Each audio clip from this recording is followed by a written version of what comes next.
Merong gustong gawin ng Panginoon, kaya narito tayo lahat. It is by no accident why you are here. I think God wants you to be here because God has something to impart in your life. Naniniwala ako, ito po yung panahon at season na dapat nagkakaroon tayo ng mga tamang understanding.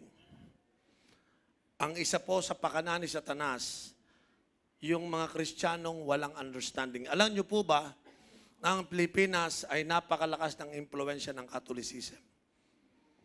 Sino rito, bago ka napunta sa church na ito, sa simbahan mo, dati kang Katoliko? I think majority of us, I came from a Catholic background at the same time. No? Naniniwala po ako, nung ako po'y galing sa Catholic, may kukwento ako sa inyo. Una, wala akong relasyon sa Diyos, pero may religion ako. Doon nagkaroon ng problema. Kasi nire-religion ko lang, pero wala akong relationship sa Panginoon. Number two, ang pangalawa kong problema, naniniwala ako sa Bible, pero kailanman hindi ko binasa. That's another big problem. May religion na ako, may Bible na wala akong alam sa Bible. Okay? Pangatlo, hindi ko talaga naunawa ng ibig sabihin ng kasalanan, kaya ako nahiwalay sa Diyos. Itong tatlo na to, ay napakahalaga na wala sa akin nung ako'y nagre-religion. By the age of 21, sa eskwelahan ko po, nag-aaral po ako ng architecture sa loob ng Far Eastern University. Doon ko nakita, may nag-share sa akin ng gospel, doon ko naunawaan. Hindi pala religion. Relationship pala sa Diyos ang mahalaga. So I begin to realize how important is my relationship with God. And then next, I find out that for the first 21 years of my life, hindi pala ako nagbabasa ng Bible. So I was deprived of all those original information, right information na dapat nasa akin. Kaya pala yung life ko, wala sa standard, wala sa tama, it's because wala akong basihan kung ano yung tama. Because the Bible is the final source of right information. Hindi ako nagbabasa ng Bible. So, wala sa akin napuntang mga right information. So, akala ko, yung paggawa ng kasalanan, normal because everybody is doing it. Hindi ko alam, hindi pala ganun ang standard ni Lord. Nagkaroon na po ako ng maraming problema. Ang akala ko sa kasalanan, hindi nga ako nagbabasa ng Bible. Akala ko kasalanan, libangan, masaya lang, dinadaanan lang ng mga binata yan. Until one day, when I read the Bible, ang kabayaran ng kasalanan ay kamatayan. Doon ako nabigla. Kamatayan ang kabayaran ng kasalanan. Buhay naman ako. And then I begin to look at my life. Oriel, hindi ka habang buhay-buhay. Mamamatay ka. At ang kabayaran ng kasalanan mo ay kamatayan. Then I begin to look at my eternal life. Kinabahan na ako. Imagine nyo, si Bishop Oriel, nung di pa ako nakilala, may religion ako, walang relationship kay Lord. May Bible ako, hindi ko binabasa, kaya wala akong alam. At ang kasalanan ay kapiling ko sa buhay ko. Nung may nag-preach na sa akin ng gospel, may nag-introduce na akin ng Bible, born again ako. Pagpunta ko sa simbahan, umupo ako dyan, nakinig ako. Doon ako lalong na-disgrasya nung nagsimba na ako. Alam niyo kung bakit? Because dala-dala ko yung Catholic lifestyle. Alam mo yung Catholic lifestyle? Nagsisimba, hindi nagbabasa ng Bible. Nagsisimba, pero patuloy sa kasalanan. Catholic mentality ko yun eh. So imagine na born again ako, uupo ako dyan, usually sa harapan, pero tuloy-tuloy pa rin ang buhay ko sa mali. Hindi pa rin ako nagbabasa ng Bible. Until someone come up at sinabi sa akin, Oriel, I want to help you to grow. Sabi ko, thank you. Ano ba ibig sabihin ng growth? Kasi nga, Catholic ako eh. Kompleto na ako ng attendance eh, di ba? Dumadalo na ako eh. Pero sabi niya sa akin, no, life is more than that. Nung sinabi niya sa akin, pinaliwanag niya sa akin, alam mo ba na ang Bible, Diyan ka lahat makakakuha ng tamang karunungan. Sa Bible, yan ang very source of right information. Mula 1 hanggang 21 years mo, puro wrong information ang nakuha mo. Hindi ko alam paano mo mapapalitan niya ng mga tamang information. Nag-isip ako. Ngayon, nung iniisip ko yan, iniisip niyo rin ba na ngayon ay nakakilala kayo? Pero, Katoliko pa rin kayo. Wala kayong pinagkaiba. Nasabi mo lang na tumanggap ako kay Jesus. Pero, dahilan sa kawalan, ignorante sa salita ng Diyos, hanggang ngayon, hindi mo alam kung sino ka, ano ka, at bakit ka ginawa ng Diyos. Nagtanong ako isang gabi, sino ba talaga ako? Oriel Baliano. Kaya nga, pero sino si Oriel? Bakit ka lumabas? Saan ka nagmula? Saan ka nanggaling? Sino nagpapunta sa iyo dito? Lumabas ka sa mundo, ano gagawin mo? Sabi sa akin ng kaibigan ko, magbasa ka ng Bible. Sabi ko, saan ako magsisimula? Siyempre, sa Genesis. Sabi ko, ano yung Genesis? Sabi niya, yan ang aklat ng simulain. Dito ko malalaman ang simula. Yes. Nagkaroon ako interest basahin ng Genesis. Dito ko nakita yung kahalagahan ng right information. Alam niyo po ba kung sino ka?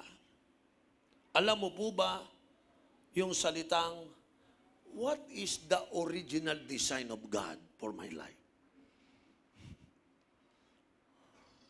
Sa Pilipinas po, 90% are poor. Kaya tayo tinawag na third world country kasi majority may hirap. Pero matagal na tayong mahirap, naging Kristiyano na nga tayo, mahirap pa rin tayo eh. Alam niyo kung bakit? We still not discover who we are, where we came from, what is the reason for our existence. Bihira po yung nakakakilala at alam niya kung ano ang original design sa kanya. Let me read you the scripture. Kasi ang tamang, kung gusto mong malaman yung original design, sa Bible mo lang ito mababasa. Kaya yung mga hindi nagbabasa dito, 90% talo ka na kagad. Yung mga ulitin ko, hindi nagbabasa ng Bible na born again ka, hindi ka nagbabasa ng Bible. Tawag sa'yo, Catholic born again. O siguro, baliktarin mo na lang, born again Catholic. Hindi ka pa rin nagbabasa ng Bible eh. Now, pag hindi ka nagbasa ng Bible, ang number one victim ka, ignorance. Marami kang hindi alam na dapat mong alam.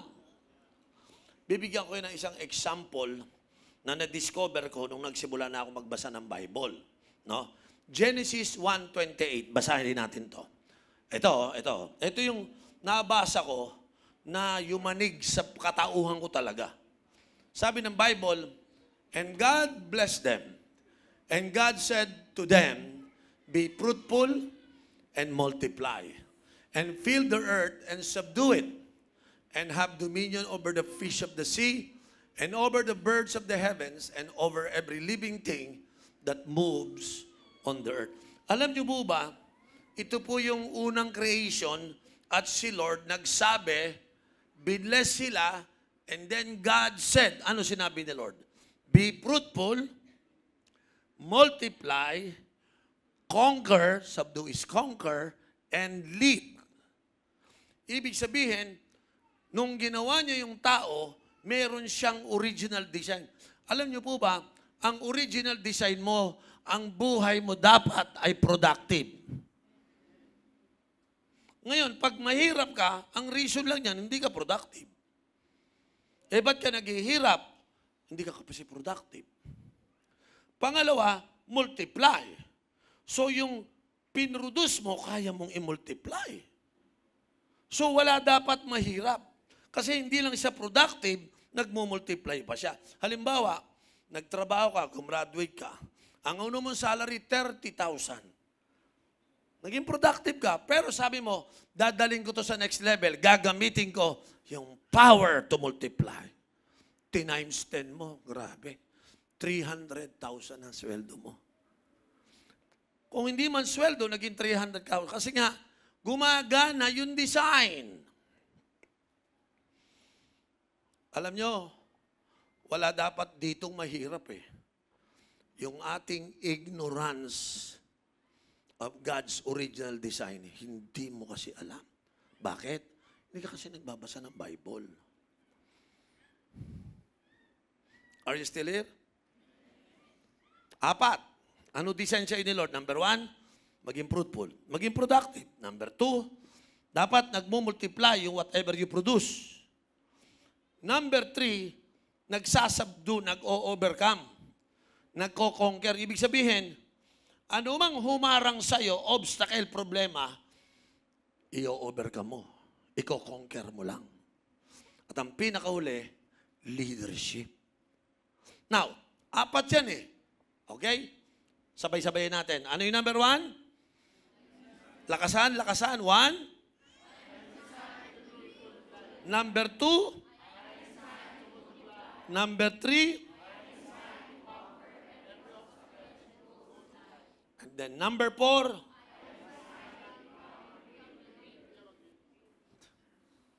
Yung iba sabi, bakit ako hindi fruitful? Yung isa naman sabi, ba't ako hindi ako naging leader? Kasi po, may baliktad yan eh. Ang diskarte ni Taning, yung design mo, i-distort niya. Okay? So, tingnan nyo. Ganito diskarte ni Taning. Number 1, alam niya magiging productive ka, gagawin ka niyang fruitless. Gagawin ka niyang barren. Are you still here? So, hindi nakakapagtaka, parang nagtapat ka nito. Masipag naman ako. Bakit parang walang lumalabas? Because satanic forces is coming against you to stop your fruitfulness so that you would become barren, unfruitful, and unproductive. So, ang manifestation yan, wala ka pang bayad ng tubig, ng kuryente. Di ba? Paano mo malalamang mahirap ka? Yung unproductive. Simple lang. Pumasok ka sa mall, lahat ng makita mo ang mahal kasi mahirap ka. Siyempre, pag mahirap ka, walang mura sa'yo. Lahat mahal. Say amen. Eh, pag naging fruitful, pastor, maganda. Pag fruitful ka naman, walang mahal. Lahat mura kasi may pera ka na. Ganun ang gusto ni Lord. Maging productive tayo. Tama naman yung dinaanan nating hirap, puro doon na lang dumadaan. Tumambay pa. Daanan mo lang. Can I have amen? Bakit ang Pilipino, lagi na lang siyang mahirap payamanin? Ang goal ni Lord, mahirap pahirapin.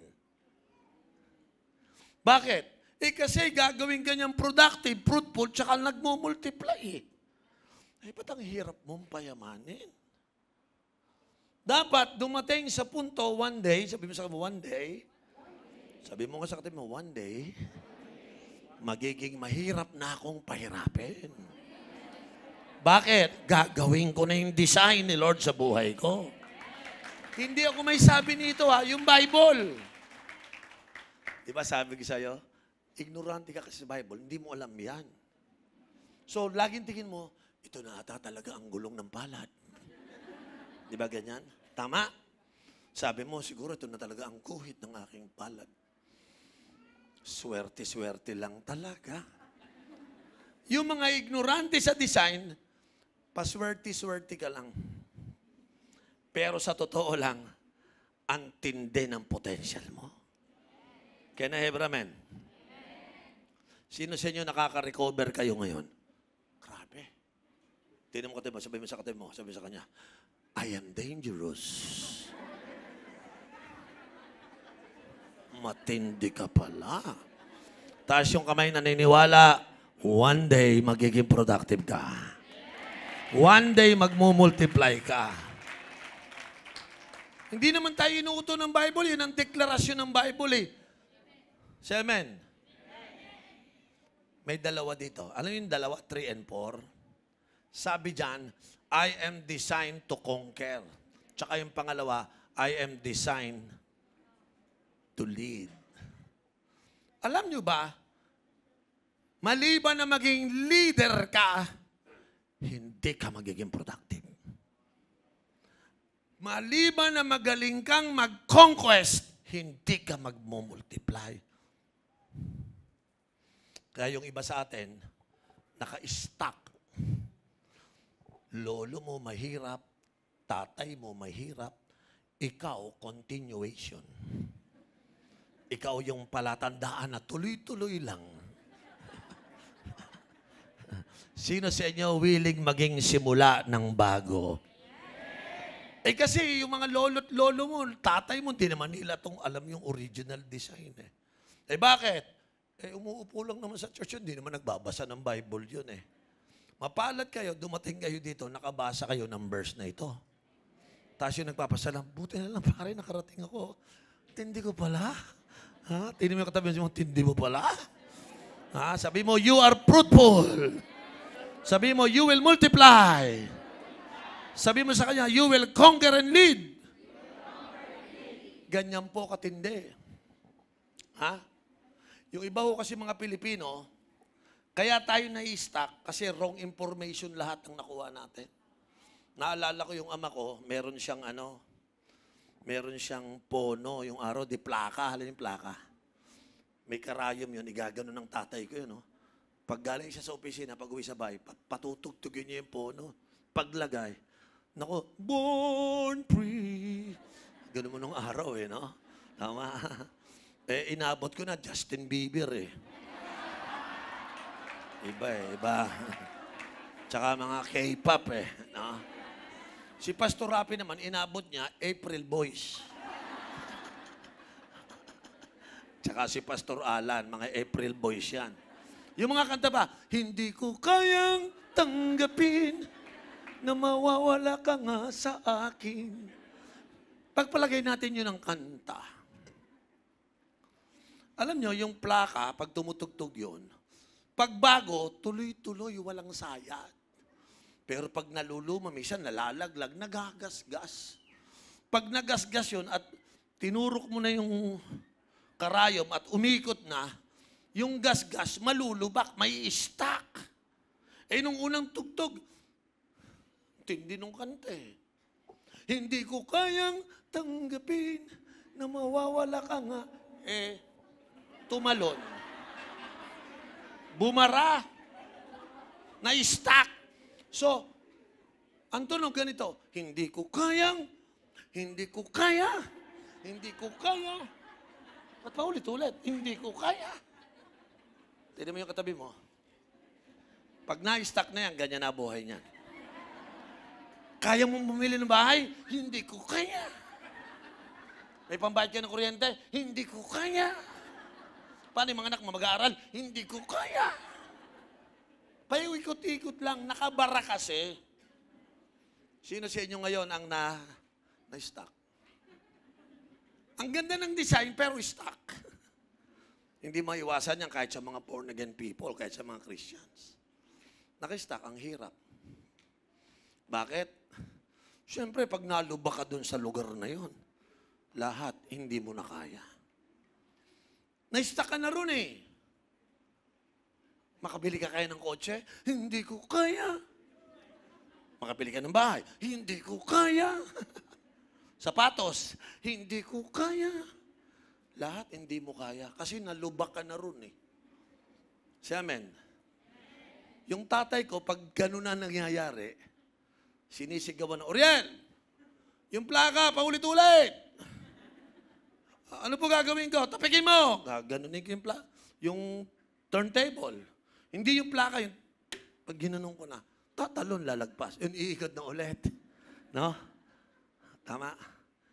Sana tapikin ka na ni Lord. Para makaalis ka na dyan. Alam nyo, sa gabing ito, yung verse na to nananapik ng ganon. Sino naramdaman ginanong ka ni Lord ngayon? Tama. Kapatid, hindi habang buhay, wala ka. Ha? Sabi mo sa katabi mo, batukang ka sana ng Holy Spirit. Tapiking ka sana ng Panginoon para matanggal ka sa doon sa pagkakabara mong, hindi ko kaya, puro ko na lang siya, hindi mo kaya. Alam mo, pag nawala ka na doon, mag-iiba na kanta mo. Magiging, heto na. Grabe na, iba yung tunog, oh. Kanina, hindi ko kaya ngayon, naging heto na, no? Naging kamikase na. Hallelujah. Sino sa inyo naniniwala? Yung katabi mo, maganda pagkakagawa ng Diyos dyan. Grabe. Ha? Ha?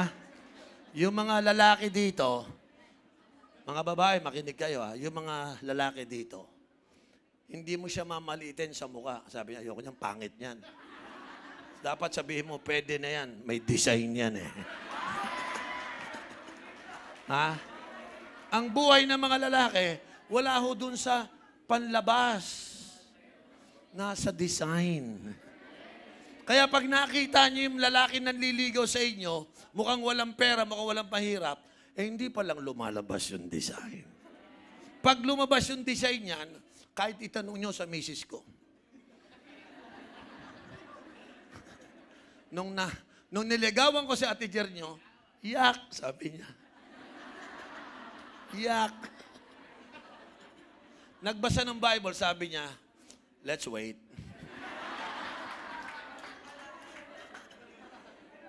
Ha? Wala sa mukha yan. Nasa palabasan ng design. Sabi mo sa mo, ilabas mo yan. Sino rito ready? Ilalabas mo yung design mo. Alam mo, design mo mag-over. Si Satanas, ganito diskarte niya. Labas mo yung 4. Number 1, sabi dyan, kay Lord, gusto niya maging productive ka. Si Satanas, gusto niya maging barren ka. Gusto niya maging unproductive ang life mo. So kung kayo Kristiyano ngayon, at ba't ganito buhay ko, napaka-unproductive, ibig sabihin niya, gumagalaw ang demonyo sa'yo. Si Amen. Hey Bishop, ba't ganun? Hindi na ako productive. Ito yung pangalawa. Imbis na mag-multiply ka, sabi niya sa Taris, i-multiply ko problema nito. Kakita mo, may problema ka na sa asawa mo, sa anak mo, sa pera, sa kapitbahay mo. Lahat na lang. Nagka-problema ka, minultiply mo. Sabi ni Satanas, malalaman niyo kung bakit. Ha? Sino po rito nakakaranas? Hindi ka nagmumultiply na magagandang bagay. Puro pangit ang minimultiply mo. Di ba? Iyan ka na naman, anak. May problema na nga, dinagdagan mo pa. I'm multiplying. Di ba? Di ba? Unproductive na, gumagawa pa ng problema. Yun ang mga buhay ng mga taong wala sa Diyos. Hindi mo mailalabas yung design. Pangatlo, hindi ka nag-overcome. Actually, walang taong walang problema. Lahat tayo may problema. Pero nilagyan ka ng conquering ability na lahat ng problema, mapagtatagumpayan mo. Built in. Hallelujah. Tama.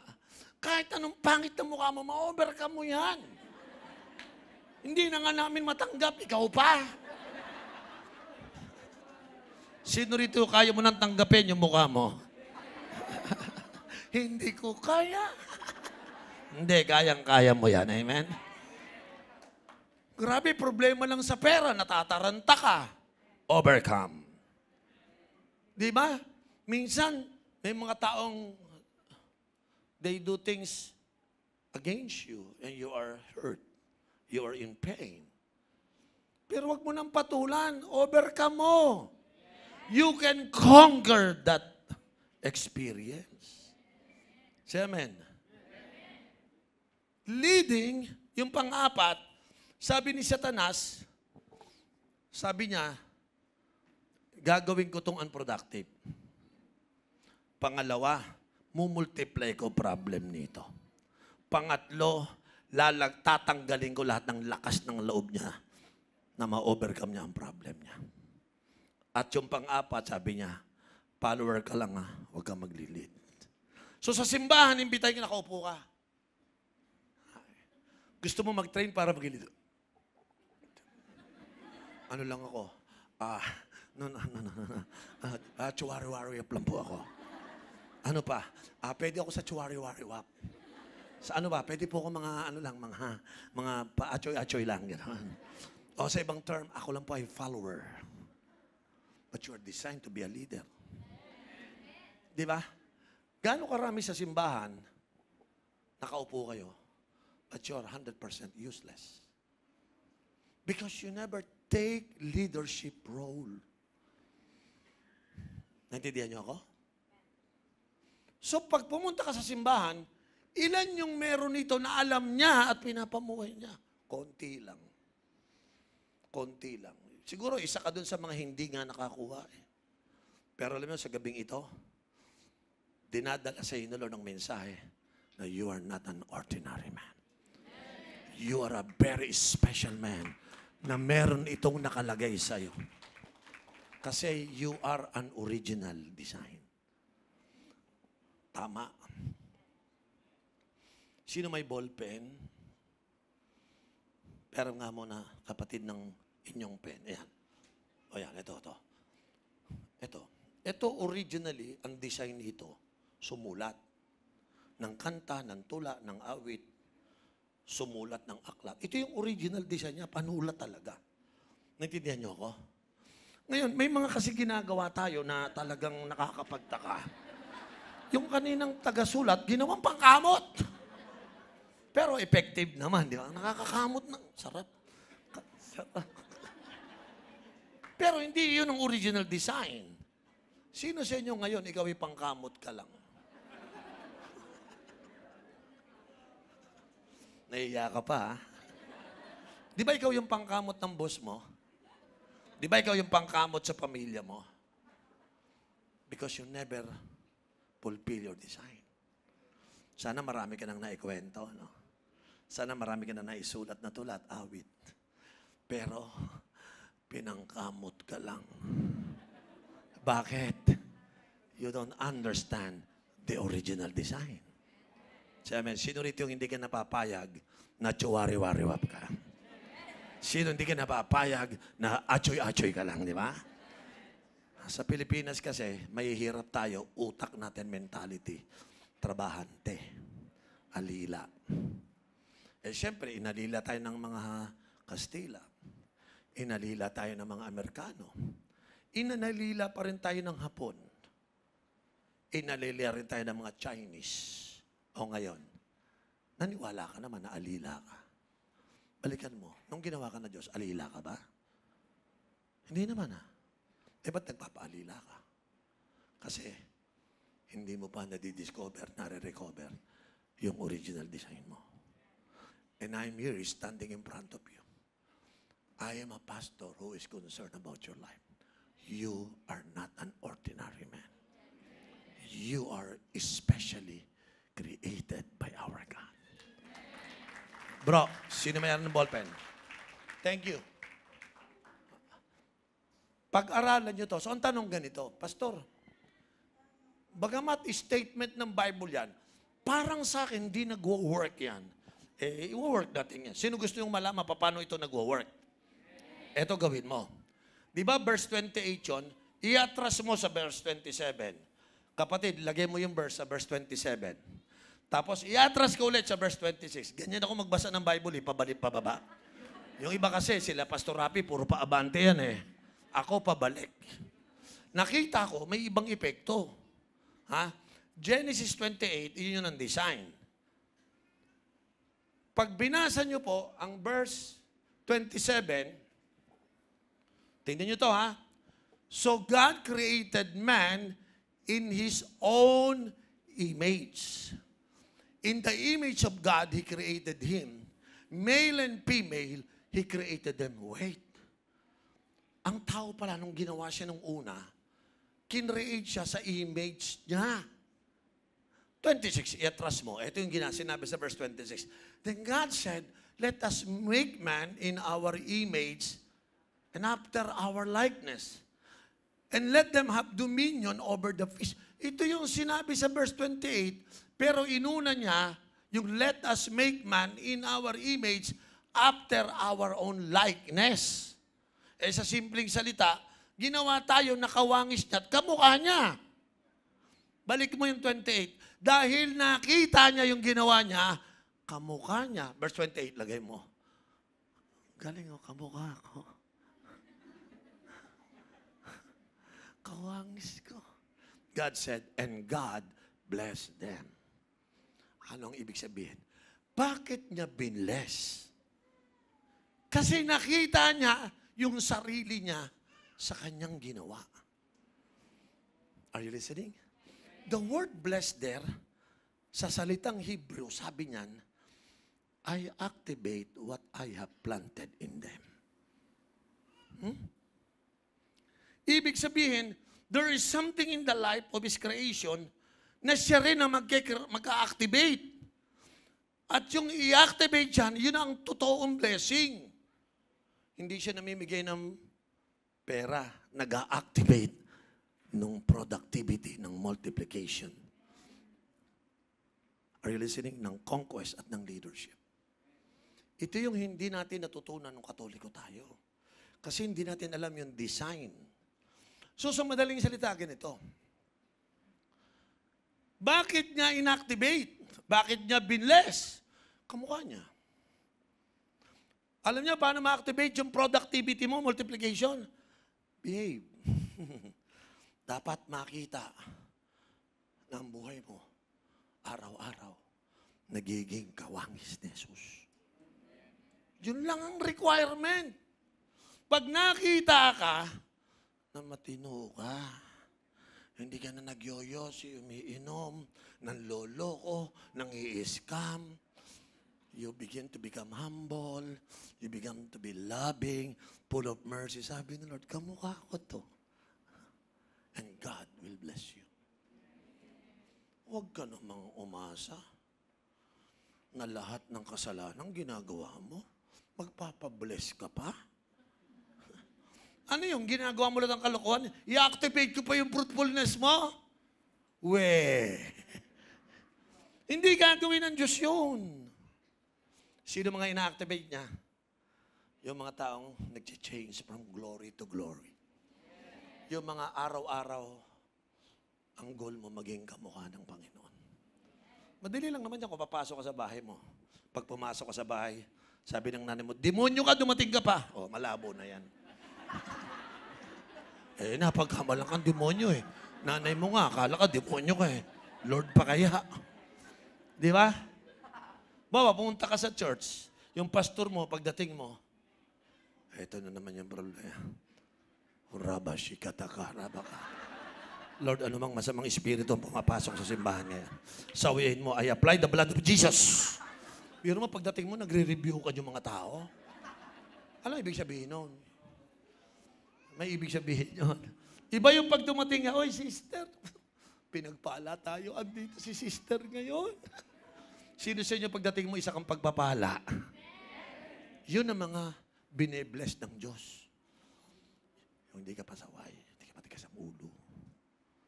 Yung pag sinabihan ka, humble ka lang. Sino gustong maging productive? Maging fruitful? Tingnan mo yung katabi mo, sabi mo, malabo to, matigas ulo nito. Pasaway to, pasaway to.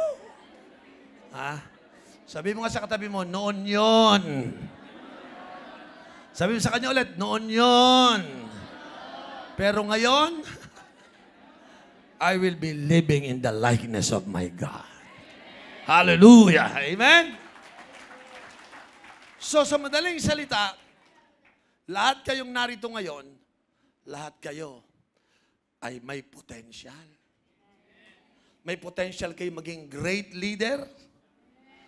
Tingnan mo yung katabi mo. Ha? Pasunod-sunod lang ngayon, mamayang konti siya na leader. Ha? Paupo-upo lang yan, mamaya may 144 na yan. Amen? Taas yung kamay yung gusto maging makakuha ng 12. So hindi kaya ko kaya? Hindi ko kaya. Hindi ganun yun. Kaya mo talaga. Bakit? May built-in ability na nilagay ang Diyos sa'yo. So kaya natin. 144, kaya pa rin. 1728, kaya pa rin. Bakit? I am designed. So pwede ako maging fruitful kasi leader ako. Eh pag nagka-problema, I can overcome. I can conquer. Say amen. Paano maging 144? Multiplication, baby. Di ba? 12 lang yan. Pag multiply ko yan, 144 yan. Sino sa inyo naniniwala nasa atin na yung formula ng pampasagana, pampaganda, pampabictorious ng life natin? Nakadesign na yan. Nasa iyo na yan. Alam mo, kami mga pastor, yun ang trabaho namin. Para tanggalin yung mga ignorance nyo. Mapalitan ng mga right information. Sino masaya ngayon? Grabe, ang ganda ng natututunan ko ata ngayon, ah. Ngayon ko lang nadinig yung God's original design. Kasi sa akin, mga original, mga pantalon, sapatos, bagyan eh. Di ba? Ang mga original yan. Yung pala, sapatos. Di ba? Tama? Uy, original yan. Made in US yan. Ayoko dyan, China. Kaya may mga tao rin, made in China, marupok. Sino katabi mo, made in China? Ngayon, nandito, bukas, wala na naman. Marupok. Hindi original. Ha? Sino rito yung, nako, di ba, kilala mo yung katabi mo? Kilala ko to. Made in China to. Kahapon, committed. Ngayon, makitid. Bakit? Hindi original, made in China. You are never made in China. You are made in the image of God. Kaganda mo. Hallelujah. Ha? Ka-powerful ng life mo. Yan yung dapat kinukuha natin ngayon. Amen? Ang goal natin, ngayon alam mo na yung original design mo, paano natin palalabasin yan? Ibig ko sabihin, paano magmamanifest? Do you know that when I was 21 years of age, nakakilala ko kay Lord? Nung ako po yung nakakilala kay Lord, damang-dama ko yung kahirapan ko. Wala akong kotse, wala akong bahay.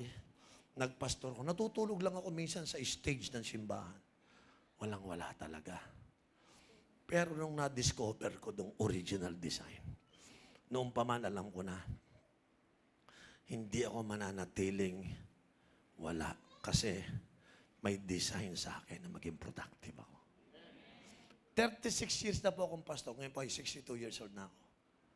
Tama ang Bible. Hindi niya ako ginawang unproductive. Nakabili ako ng bahay, napaaral ko mga anak ko, nakapunta ako sa 36 country. Sabi ko, grabe, ang tindi. Sapagkat sabi sa akin ng Uriel, you are original. You don't need to copy people. You don't need to, become like them. You are original. You can be productive. You will multiply. Doon ko nakita, matagal kong hindi natutunan to. Kasi nung Katoliko nga ako, umuupo lang ako, hindi ako nagbabasa ng Bible. Eh. Pwede ko ba sabihin to? Yung mga hindi nagbabasa ng Bible, talo ka. Wala kayong madidiscover ng mga original information. Sabi mo nga sa katabi mo, labas. Palabasin mo yung productivity mo. Amen? Hindi sinasabing hubo, hindi ganon. Labas. Sino yung willing kang ilabas ang productivity mo? Sino niwala lalabas ang multiplication mo? Grabe, 30,000 nag-multiply, 30,000 naging 300,000. Pero mo dati, 5 digits ka lang ngayon, 6 digit na. Ha? Yung isa sabi niya, mahina yan. 300 na pala sweldo mo, maliit na bagay. Tapos biglang nabalitaan mo, 7 digit na. Sino niniwala dahil sa design sa'yo ni Lord, posible, pwede kang pumunta sa 7-digit income a month? O, tinan mo, ako, hindi ko kaya. Yan na naman eh, sinabi ng wala na yun eh. Sino rito na-unstuck ka na, di ba? Yung lahat ng sweldo nyo, temporary lang yan. Lahat ng inyong kinikita, i-multiply nyo. Kung may problema, pa-multiply, i-overcome mo. Pag nahirapan ka, i-lead mo. Tingnan mo, lalabas lahat yan. Hallelujah. Tingnan mo sa katabi mo, sabi mo, one day? Sabi sa akin, one day? Mangungutang ka sa akin.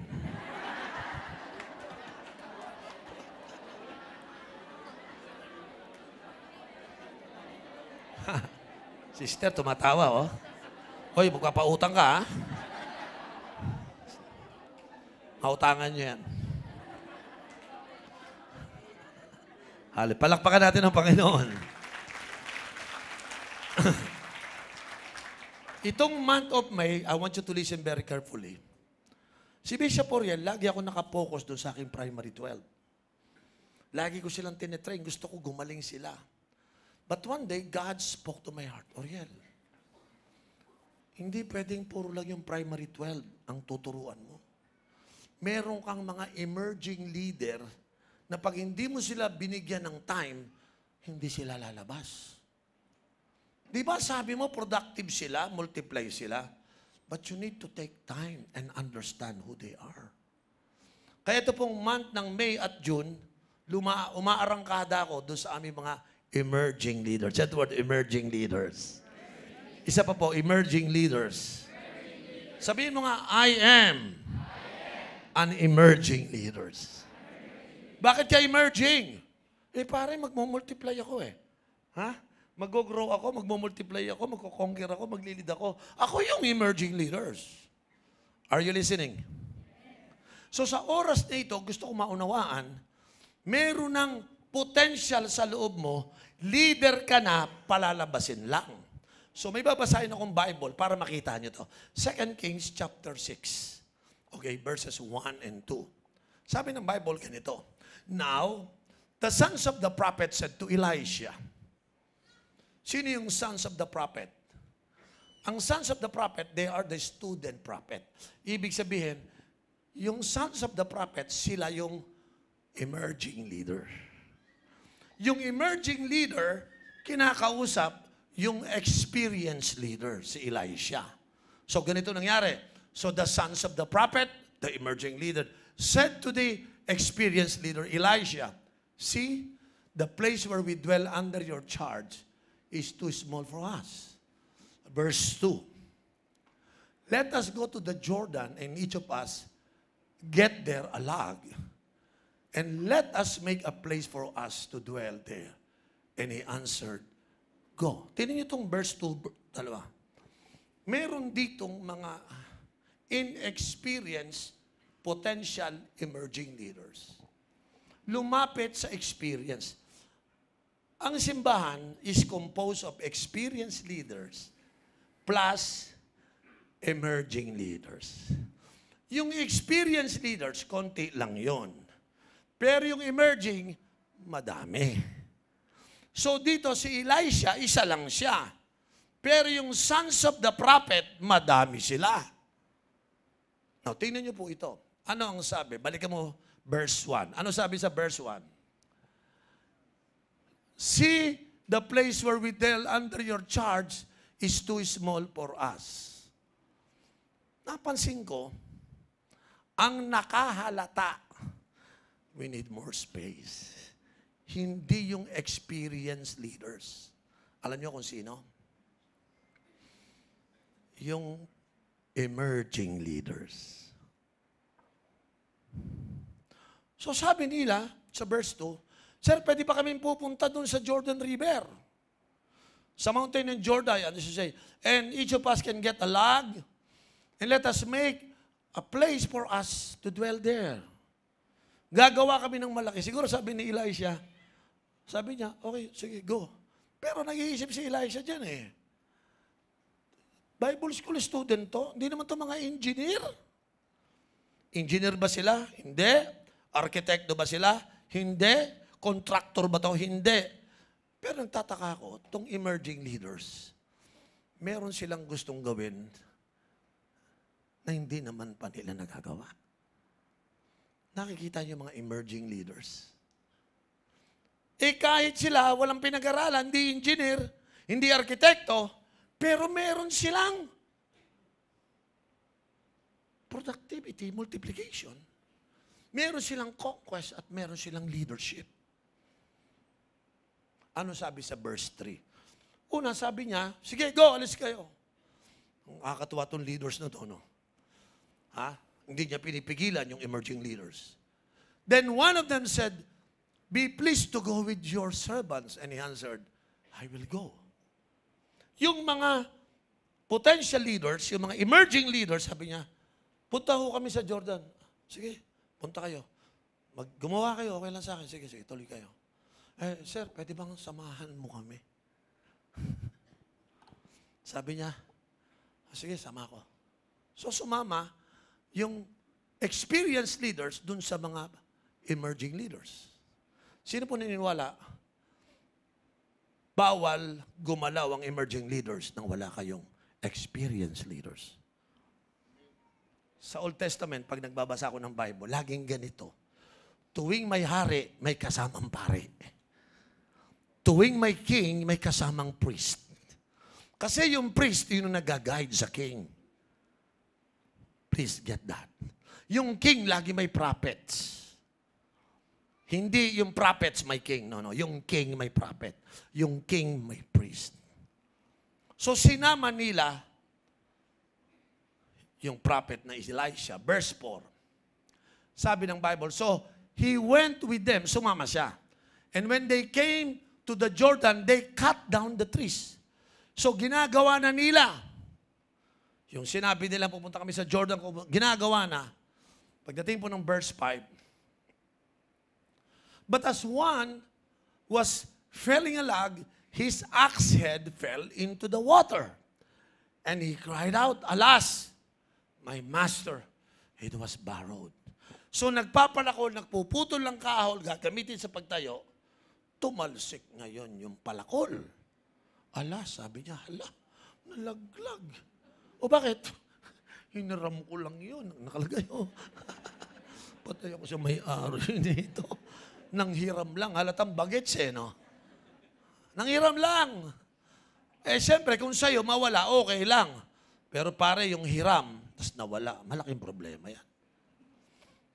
Then, verse 6, then, the man of God said, kanina, ang tawag sa kanya, Elisha. Ngayon, ano na? Naging man of God. Kasi, ang true identity ng mga leader nyo, akala nyo, pastor nyo, sa leader, pero yung man na pinadala sa iyo ng Diyos. Yun ang sumasama sa iyo. The man of God said, where did it fall? When he showed him the place, he cut off a stick and threw it there and made the iron float. Sabi ni Elisha, the man of God, saan ba nalaglag? Dito, ginaganon ko lang, tumalsik. Diyan banda, oh. Alam mo, sir, dinive ko na, wala talaga eh. Nilimas ko rin, wala na. Eh, tumas na yung tubig, pagod na ho kami. Pauwi na nga ho kami. Kaya, sabi ni Elisha, kumuha ng stick. Saan ba da? Doon. So, binato yung stick. Pagbato ng stick, lumutang yung bakal. Alam mo, yung pampalutang na bakal, hindi kaya ng mga inexperience. Supernatural yun eh. Nung umangat na, sabi ng verse 7, yan, umangat. Take it up. So he reached out his hand and took it. Nakarecover. Alam nyo, kung hindi nila makukuha yung palakol, uwi na. Kalimutan mo na yung mga pangarap ng mga productive. Hindi na kayo makakapag-build. So dito, nung binasa ko to, dito nakita yung mga signs ng mga emerging leaders. O, tingnan nyo ha. Pakiramdaman mo, kung yung lahat ng sinulat kong signs of emerging leaders, tingnan mo kung nasa iyo to. Ikaw yun, ibig sabihin. Number 1, the marks of an emerging desire for more space. Di ba sabi, sir, ang late, nasisikipan kami. Pwede bang magawa kami ng mas malaki?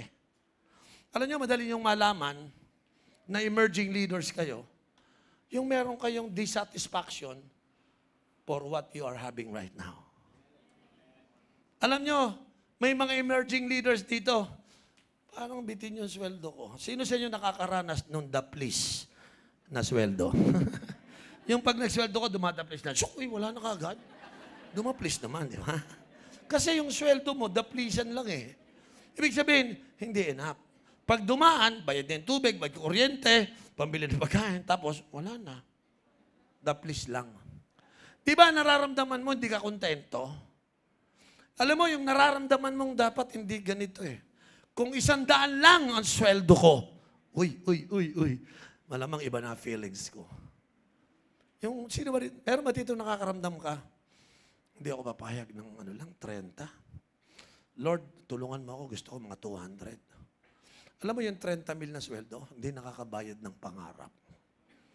Nakakainis sa pangarap. Oh. Sino sa inyo gustong mapuntahan mo yung level mo na yung sweldo mo nakakabayad ng pangarap? Bibili ka ng bahay, sweldo mo 50,000, hindi pwede. Bibili ka pa ng kotse.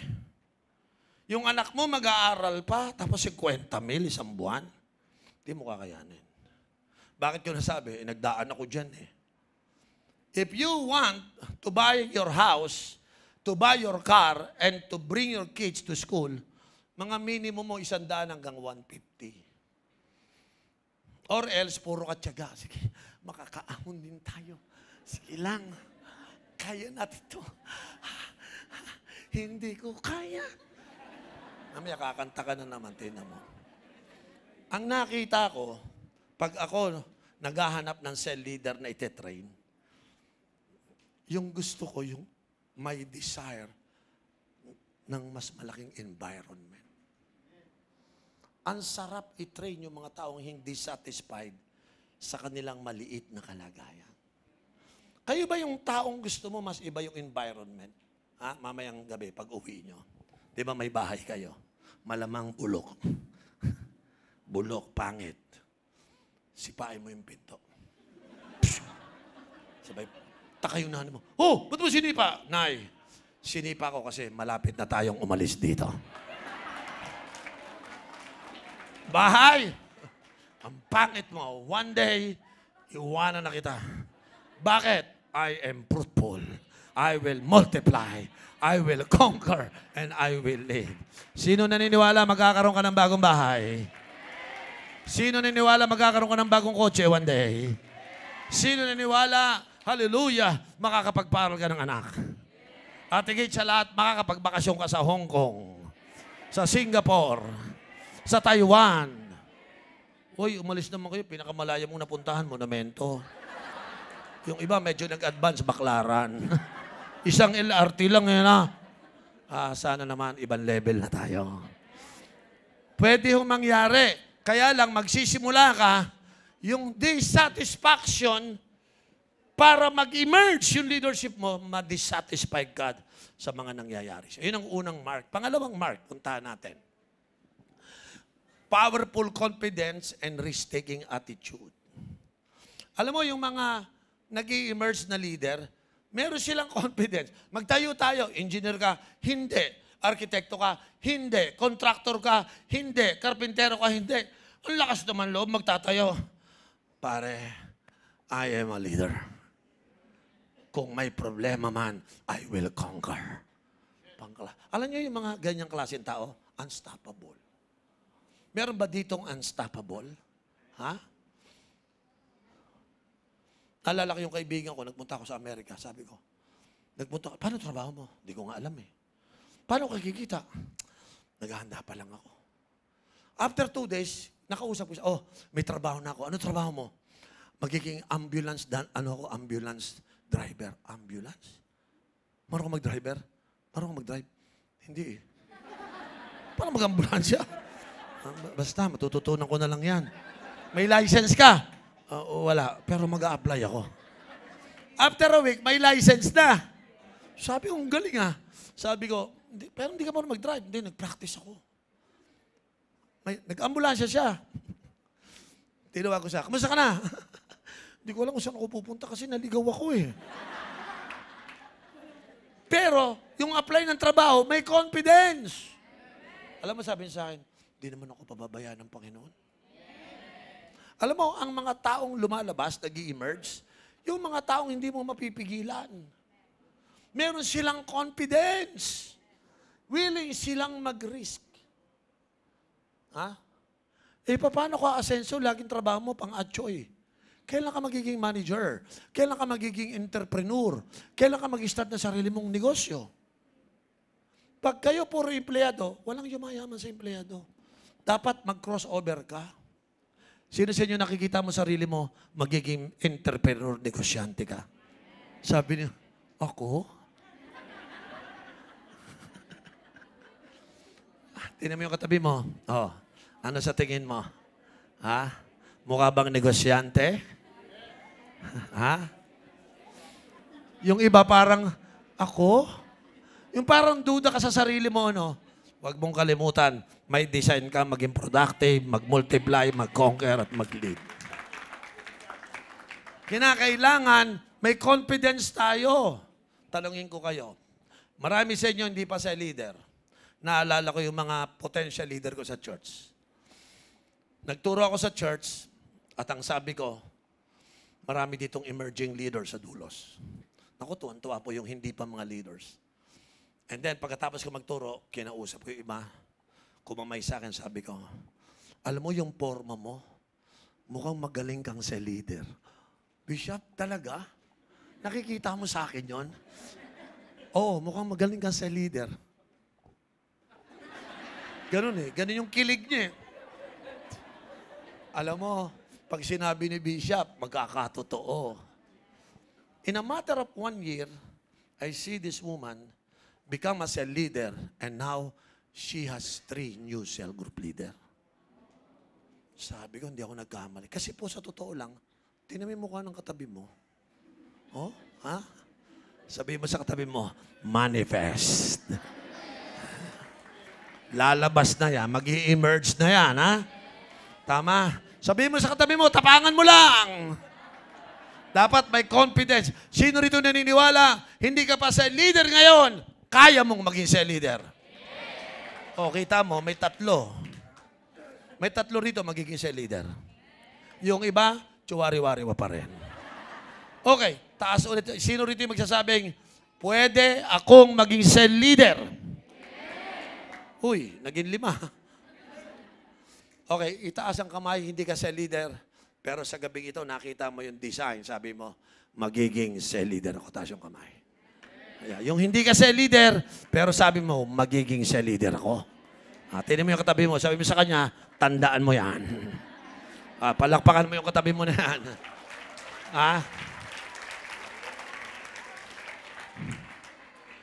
Yung mga student prophet, yung mga emerging leaders, hindi naman sila marunong magtayo eh. Pero may confidence sila. Kukuha kami ng kahoy. Magtatayo kami ng mas malaki. Sabi ni Elisha, sige. Mga leaders, pakiusap ko lang sa inyo. Yung mga emerging leaders, huwag niyong pipigilan pagka gusto. Ha? Nagtayo. Hindi ko alam kung ano itsura nun. Pero nag-try, di ba? Ako, natutunan ko ngayon, hindi ko kinakailangan ng mga perfect leaders. Yung may confidence lang at willing mag-risk. I find out they become leaders. Number 3, may natututunan tayo? Emerging leaders ang pinag-uusapan natin. Pangatlo, let's go to number 3. They know the place where they can go and get so they can build. Itong mga potential leaders, emerging leaders, alam nila kung saan sila pupunta para lumago sila. Para makakuha sila ng mga knowledge, mga information. Alam nyo ba, marami ngayon ditong potential na narito ngayon. Kasi alam nila, there is something in this place. Dito ako may makukuha ako dyan. Kaya pag pumupunta kayo sa mentoring, ulitin ko to, no? Be sure to go in every mentoring. And then, be sure to get something out of it. Because yan ang gagamitin nyo sa pag-build nyo. Hindi kayo makaka-build kung hindi kayo goer. Pumunta kayo sa mga lugar na lalago kayo. marami kayong matutunan. At pag may nagtuturo na, kunin mo, ibig sabihin, mag-take notes ka. Tinan mo yung katabi mo, wala man lang ka notes. Ha? Nakagano lang yan, oh. Nakaganyan lang yan, oh. Mga tungangers. Paano kami makukuha? Hindi ka man nag-notes. Ha? Sabi nung isa, ako hindi ako nag-notes. Bakit? Pinipicturean ko lang, yun eh. Ha? Nagtaka ako sa misis ko, si Ate Jernyo. Pag ako nagtuturo, nasa harapan niya lagi. Lagi, sabi ko, sweetheart, pang-5 teaching ko na yun eh. Nag-notes ka pa rin? Oo. Bakit may recorder ka? Nire-record ko. Bakit? Ayoko may mamiss ako eh. Yung turo mo kasi, nabe-bless ako. Gusto kong makuha ko talaga eh. Pag uwi ko nito, pinapakinggan ko to, tsaka ako titinik notes. Ha? Maraming mga tao, they know how to go, but they don't know how to get. But if you go, be sure you get. Because once you go and you get, now you can build. Diyan kayo makakapagtayo. Diyan kayo magiging leader. Kasi yung mga natututunan yung revelation ni Lord, iba yung gagawin sa buhay mo. Kaya mapalad ang mga nagte-take notes, no? Pero mas papalad yung nagte-take ng picture. Talagang walang lusot. Tinitino, yung isa gumaganon pa siya. Mabagal. Ang slow, nung katabi ko ang slow. Samantalang ako, picture lang. Minsan, kailangan lang natin ng konting wisdom, di ba? Yung iba naman, puro picture, pagdating, wala na, nakalimutan din. Hindi ganoon. Dapat, getter ka talaga. Number 4. Napansin ko doon sa mga student prophet, alam nila yung pupuntahan. Let's go to Jordan. Where we can get Paul. Di ba sabi? Tama? So that we can build. Go, get, and build. Yun po yun. Number 4, they value guidance from experienced leaders. Sabi ng mga student, Sir, alis na ako kami. Pwede bang sama ka? Bakit? Because we value your guidance. Sa church ko, napansin ko, lahat ng negosyante sa church ko, bago sila nag-open ng business, lalapit sa akin yan. Kuya Oriel, mag-open ako ng business. Kailan? 1 month from now. Good. Please, pray for me and make some advices. Pag nakita ko yung negosyanteng humihingi ng tulong sa kanilang leaders, pagpapalain yun. Meron kasi mga negosyante, magninegosyo, hindi mo lang sasabihin kay pastor, baka utangan ako. Pinagbintakan pa yung pastor. Sino sa inyo, you seek guidance for your experienced leaders? Magpa-pray kayo, yung mga nagtatrabaho, bago ka magtrabaho. Pastor Rafi, pag-pray mo, bakit? Nagtatrabaho na ako eh. Pasamahan mo na ako ng prayer. Diba? Tsaka ano ba advice mo sa akin? Hindi kayo pwedeng gumalaw yung mga nag-e-emerge na leader. Masyado silang dependent sa kanilang leaders. Lagi nagpapagay. Huwag niyong ugaliin na one-man show ka, yung parang lahat kaya mo, lahat alam mo. Yung bang wala ka nang tinatanong. Binabaliwala mo na yung pastor mo, yung primary 12 nyo, yung cell leader mo. Binabaliwala mo kasi wala ka namang binabalyong guidance. Diyan maraming napapahamak. But I find out, if you listen to your experienced spiritual leader, you are protected and you are guided. Sino sa inyo willing magpag-guide? Dito nyo makikita yung mga emerging leaders, ganyan. Let's go to number 5. Hallelujah. May natututunan po tayo? Admission of mistakes. Sir, nalaglag yung palakol. Hindi na matutuloy ata. Alam nyo, ang isang dapat matutunan ng mga papasok na leaders, nag-emerge, hindi nyo maiwasan magkamali. But your willingness to be humbled, to take down your pride and said, I made a mistake. Instead of blaming other people, instead of questioning your leaders, just admit it. Ako po, matagal na akong pastor, 36 years na eh. Pag ako may nakikitang mga leaders ko, sabi ko sa kanila huwag nyo nang hintayin hulihin ko pa kayo. Mas maganda, umamin na kayo kaagad pag may mali. Mas madali kasing idil yung mga umaamin. Ang pinakamahirap, yung huli na, hindi pa magpapahuli ng buhay. Yung mga kailangan patayin mo muna ako bago ako umamin. Ha? Naalala ko yung anak kong babae, yung si Naomi. Galing ako sa Amerika, yung bag of chocolate, iniwan ko dun sa sala. So natulog ako that night, siya gumising ng maaga. She's not allowed to eat chocolate kasi nagkakaroon ng tonsillitis. Nagising siya ng maaga, nakita, nagkalat yung chocolate doon sa Ginawa niya, kinain niya. Yung pagkain niya ng chocolate, tumatalsik, lumalabas dito, lumalabas. Tapos, bumangon ako, nakita ko siya, yung mukha niya, sabog-sabog yung chocolate. Ginising ko yung miss ko, Jer, tingnan mo si Naomi, kumain ng chocolate, oh. Sabi namin, naku, patay, paano yung tonsillitis niyan? Hindi, sabi ko kay Naomi, Naomi, kumain ka ba ng chocolate? Hindi. Kagigising ko pa lang.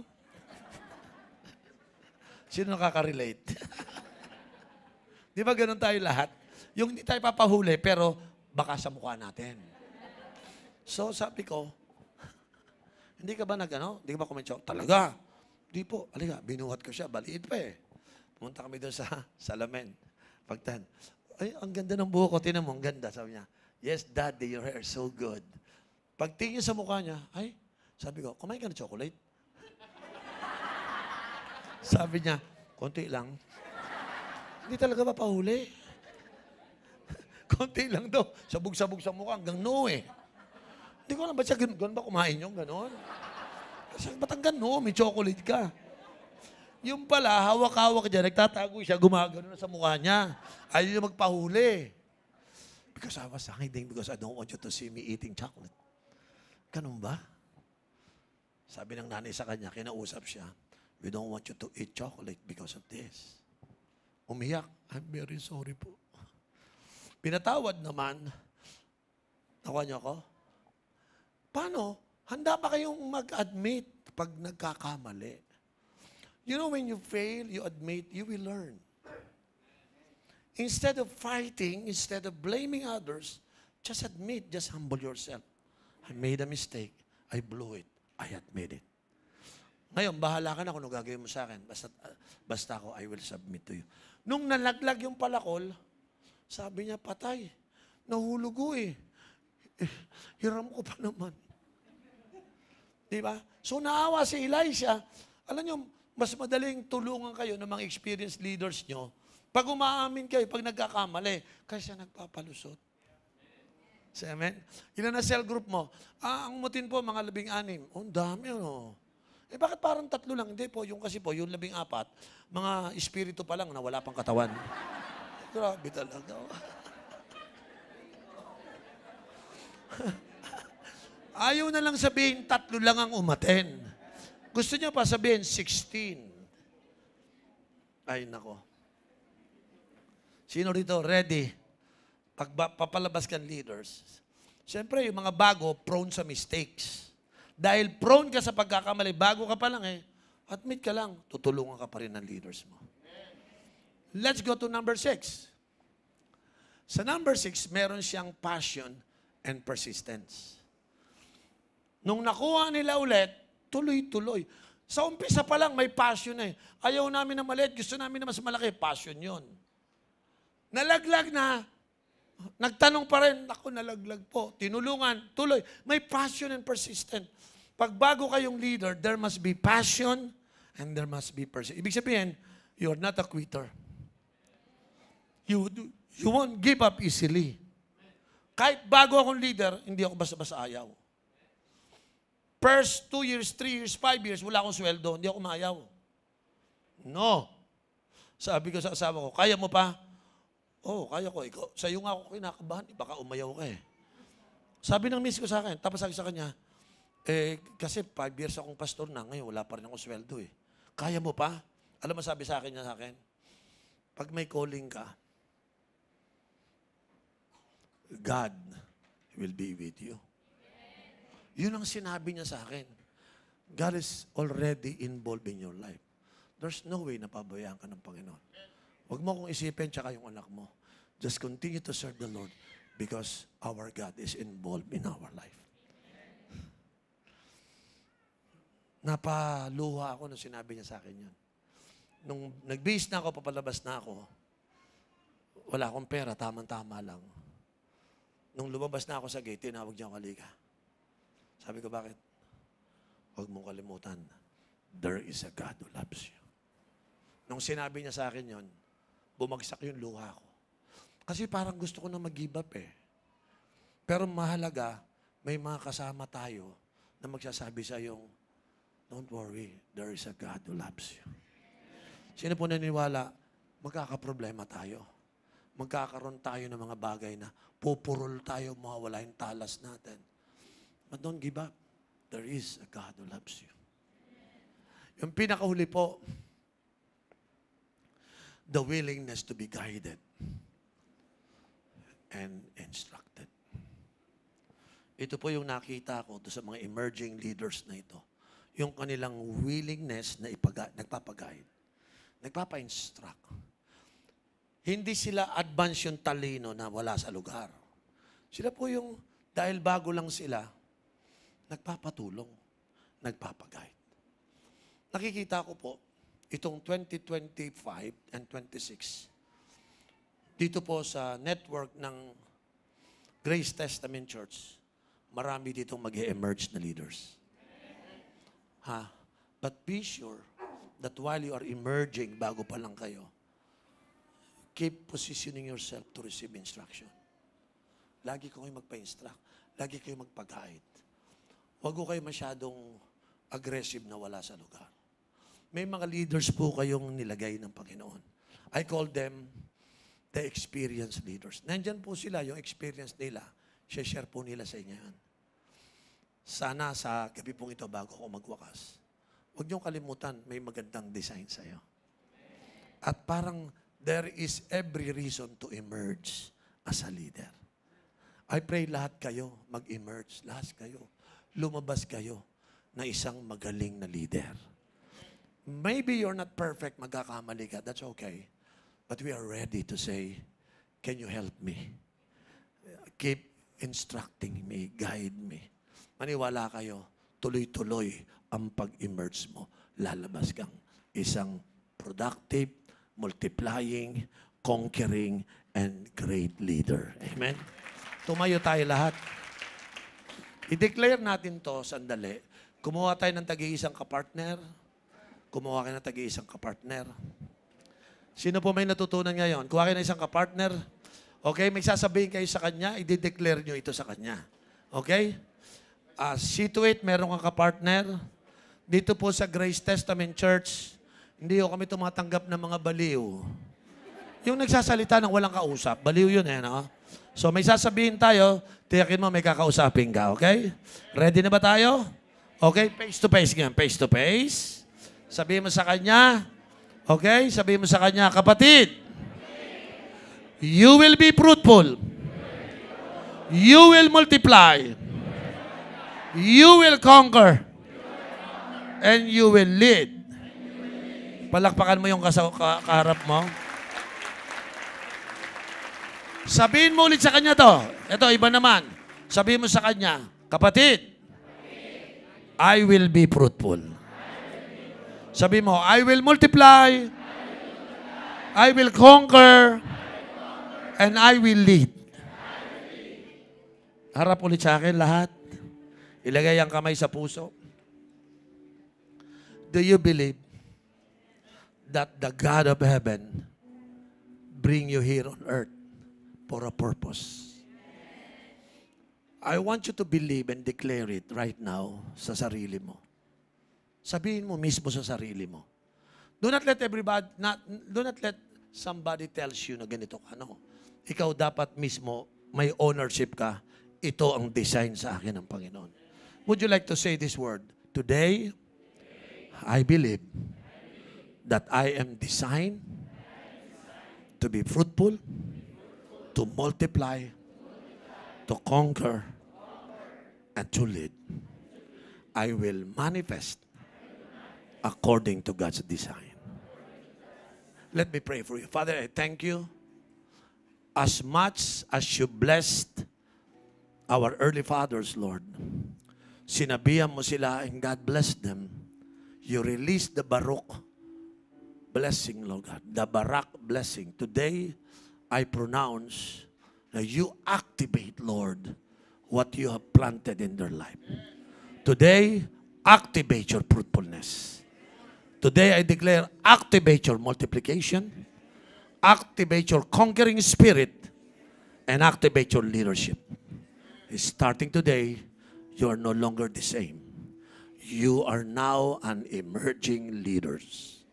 Salamat, Ama, sa iyong pagpapala. Gamitin mo kami. I believe I can be used of God.